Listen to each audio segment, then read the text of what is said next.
কারণে খুন হতে হলো রায়গঞ্জের বীজ নিগমের চতুর্থ শ্রেণীর কর্মী দীনেশ সাহাকে? এই প্রশ্নের উত্তরের সন্ধানে এখন পুলিশ। বুধবার রাতে রায়গঞ্জের তুলসীতলা এলাকায় ভাড়া বাড়ির সামনে দুষ্কৃতীদের গুলিতে মৃত্যু হয় দীনেশ সাহা নামে ওই সরকারি কর্মীর। ভাড়া বাড়ির পাশেই রয়েছে হরিসভা মাঠ, যেখানে নাম সংকীর্তনের আসর বসে প্রায় প্রতিদিন। ফলে পাড়ার গলি হলো দিন রাতে ব্যস্ততম রাস্তা। এলাকার সেই রাস্তাতেই শুট আউটের ঘটনা। জানা গিয়েছে মাস 5 আগে মালদা থেকে বদলি হয়ে রায়গঞ্জে আসেন বীজ নিগমের কর্মী দীনেশ সাহা।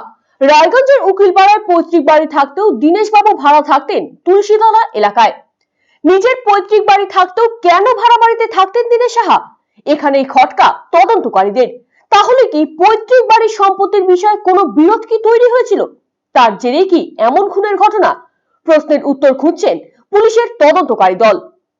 বুধবার সন্ধ্যে রাতে শহরের ব্যস্ততম পাড়ার রাস্তায় শুট আউটের ঘটনার পর এলাকা কার্যত থমথমে। এলাকায় এমন ঘটনা আগে কখনোই ঘটেনি বলছেন স্থানীয়রা। তবে কি কারণে দীনেশ সাহাকে খুন হতে হলো তা নিয়ে এলাকাতেও চলছে জোর তরজা।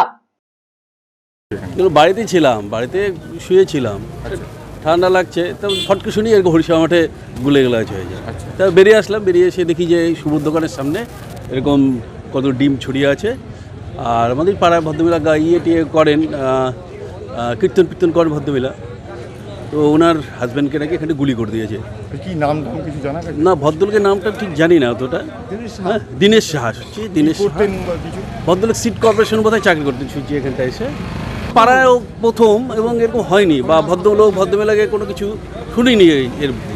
হ্যাঁ, ভাড়া থাকতেন, আগে থাকতো এখানে তারক পাল আছে তার বাড়িতে। আর এখন এখানে বোধহয় 3-4 মাস কি 6 মাস হলো এসছে।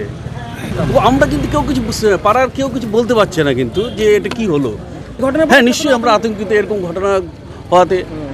বহুদিন ধরে রায়গঞ্জে কিন্তু এসব হয়নি, এখন হুট করে রায়গঞ্জে আমরা ভাবতেই পারছি না। তো এটা হলো বরাবর শান্ত। হ্যাঁ, এই পাড়ায় এরকম হয়নি, সব কীর্তন নিয়েই থাকে এখানে, ছেলেপেলেরা সব বসে একটু। এরকম ঘটনা প্রথম।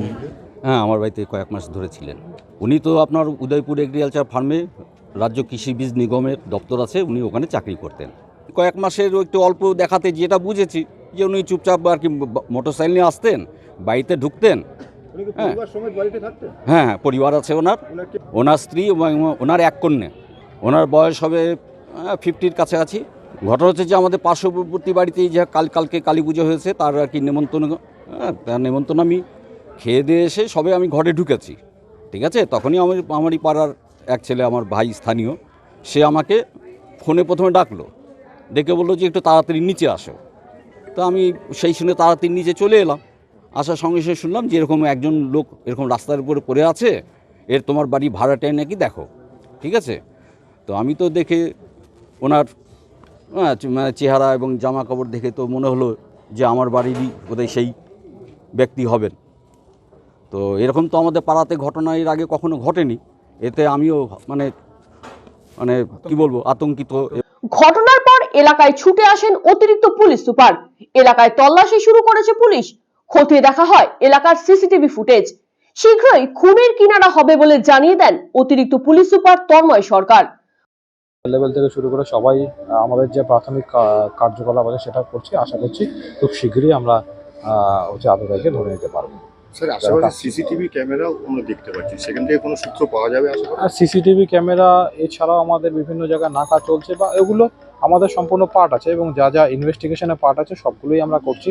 সবগুলো অ্যাঙ্গেল থেকেই আমরা দেখার চেষ্টা করছি। আশা করছি খুব শীঘ্রই আমরা ধরে নিতে পারবো। এখনো পর্যন্ত আমাদের কাছে এটা আমরা ইনভেস্টিগেশনে পেয়েছি, সম্ভবত পরিচিত কোনো ব্যক্তি হবে। RCTV সংবাদ, রায়গঞ্জ।